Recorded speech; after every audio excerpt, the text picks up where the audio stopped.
Kamusta na pala yung rapper na pinakamalakas sa kanyang kwento?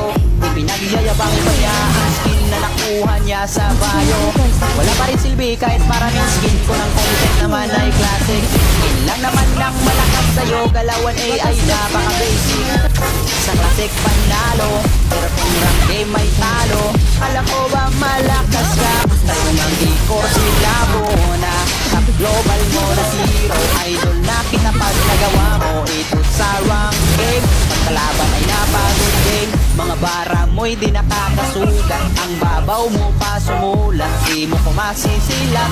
Dahil balik ka na gamit mong sibat. Huwag ka nang mandamay ng iba tao. Sana nakuha mo yung punto. Di ka malakas boy, di ganyan mag-rap ang Pinoy.